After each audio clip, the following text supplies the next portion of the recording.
محل نفوذ پاکستان باشه، حکومت افغانستان در ساختار سطح کلان ساختار نفوذ داشته باشه، مشکل مرزی افغانستان بلند نکنه، سیاست خارجی افغانستان در قبال هند تحت مدیریت پاکستان باشه، این خواستا خلاف چارچوب های کلیس و خلاف چارچوب های کلان دیپلماتیک است. فکر میکنین آقای غنی در این سفر این خواست های اونا را چگونه خواهد دید؟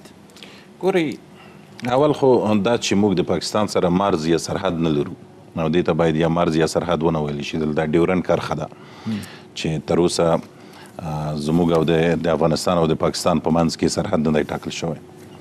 پاکستان د تل دپاره کوښښ کوي هغه وخت چې په دوی فشار راځي د دې دپاره چې فشار د ځان نه لرې کړي، هر څه کوي.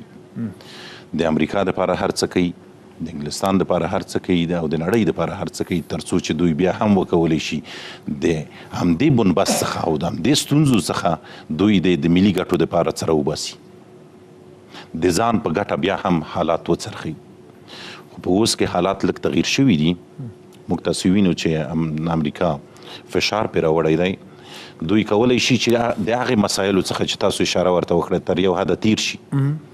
پاکستان لومړی ستونزه د افغانستان سره ډیورنډ لري، دوهمه ستونزه دلته د هند موضوع ده چې دوی نه غواړي چې په افغانستان کې نفوذ ولري، هند نفوذ ولري، تر څو چې دوی خپله ستونزه د کشمیر د هند سره لري، یعنی هم د دوی دپاره د مکس موضوع ده.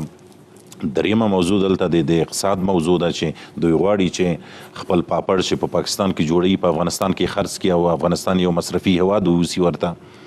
او په لویه کې دوی هیڅ نه غواړي چې په ګاونډ کې یو پیاوړی هیواد پیاوړی افغانستان ولري.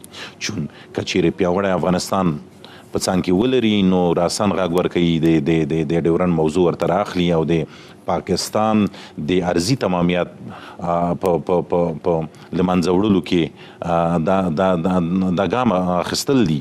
او پاکستان هیڅکله نه غواړي چې د خپلې خاورې په مورد باندې یا هغه خاوره چې دوی لاندې کړې ده او د دوی د کنټرول لاندې ده د هغې په مورد باندې افغانان ور وغږي او یا هم هندیان د کشمیر په مورد وغږي. بنان دوی د هرې لارې کار اخلي، د هرې توطئې، د هرې دسیسې او د هر هغه ټیټ او پلید کار څخه ګټه اخلي تر څو چې دوی وتوانیږي پاکستان وساتي.